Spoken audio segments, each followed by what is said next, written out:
I'm Kendel Yackeren, and I came to Calvary in 1988, and my daughter kind of led us to Calvary.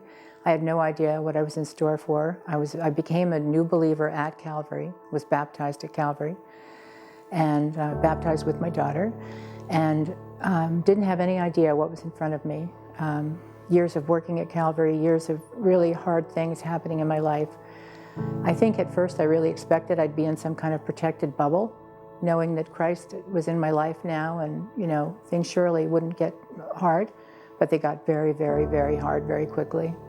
And I think that's a mistake I think that a lot of people make, thinking they're going to be protected from pain and angst, and it isn't true. It just isn't true. But I did find out that God will take us through it.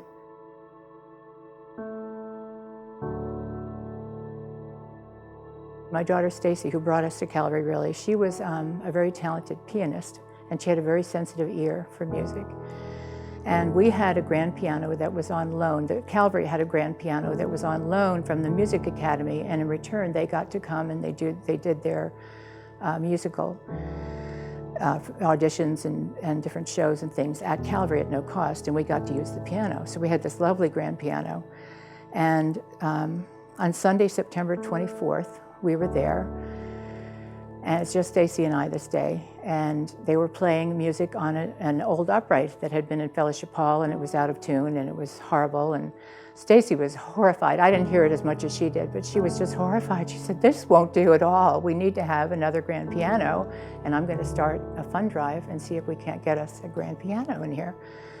So that's what we did, and or that's what she wanted to do. And so I talked to Steve Hines, who was then the head of the advisory board, and I said that she'd like to do that, and they were going to discuss it that night at their advisory board meeting. Well, that was Monday, and that was the day that she came home from school and went jogging, and she never came home again. When she didn't come back, her piano lesson happened to be that day. She and her sister were both taking lessons, and Lynn Shields was there teaching them. So Carolyn took the first lesson, and Stacy still hadn't come back. And this has never happened, that she wouldn't be there for a piano lesson. It meant a lot to her. So then I was starting to get worried, and I thought maybe she turned her ankle, or something happened, and I would just go drive around, because I knew which routes she could possibly run to from our house. So I was driving around, and at the last stop, I saw that there were a lot of policemen around and, chalk on the road. And so I should have just kept driving, but I didn't do that. I pulled over, and I finally found the person I should talk to, who was a reconstructionist. And I said, "My daughter never came home. Was anyone hurt here?" And he said, "Yes, what was your daughter's name?" And I said, "Stacy Yackeren." And he said, "I'm so sorry, she was killed."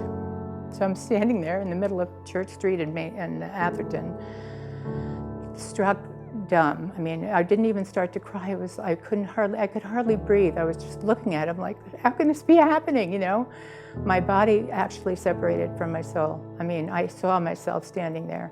My soul kind of rose above me and was looking at me. But, we had to tell my other two daughters that were there, and then we had to go identify her body at the hospital.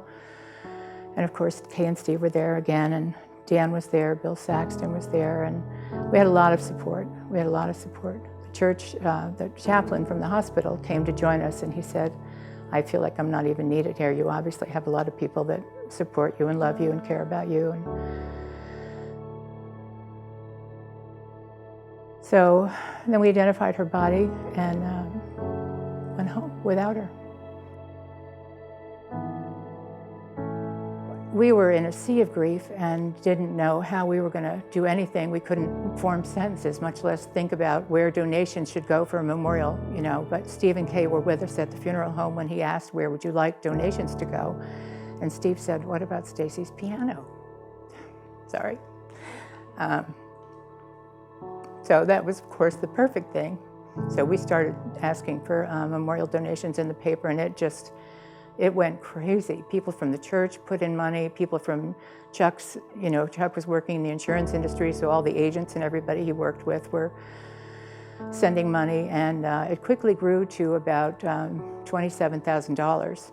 But that still wasn't enough to buy the grand piano that she would have dreamed of having, Well, as it turns out, my husband's grandfather was, when he immigrated from Austria, he started working for Steinway & Sons when he got here as a piano mover.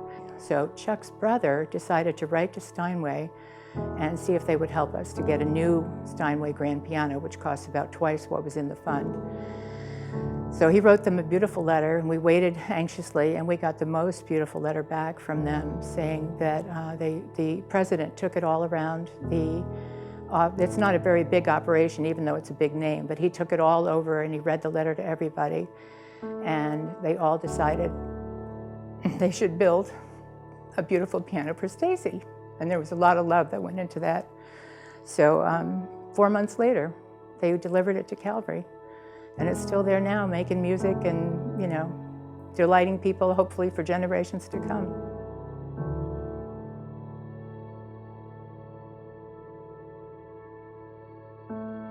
Took a really long time, but the Bible verse that really did help me to start getting turned around was Matthew 26, when he was in the Garden of Gethsemane, and you know, he was God. He knew Jesus was there, but he knew from the beginning to the end. He knew exactly why he was there, what was going to happen, and he knew why. And he willingly stepped onto the earth to do it. But at that moment, it was so bad for him that he said, please, if you can take this cup from me, I'd really rather not go through this. Why do I have to go through this? Twice he said to God, to the Father. And I thought, I just saw it in a new way then, because I thought, if he could ask, why do I have to go through this? And that was okay. Well, then maybe I could ask also, why do I have to go through this? And maybe it is going to be okay. And maybe I won't have the answer now, or even while I'm alive here. But someday I'll have the answer. People have said to me, how can you handle all these things that have happened to you? And I said, well, you could turn away from God and you could walk into the dark by yourself and just sit and cry. Or you could try to walk toward the light. I have a wonderful devotional called Jesus Calling. And almost all the messages say that, keep your eyes on me. This is Jesus calling, you know, keep your eyes on me, keep your eyes on the light. Whatever it is you need to walk through, just keep your eyes on the light, keep walking in that direction. And that is the answer. That is the answer for me.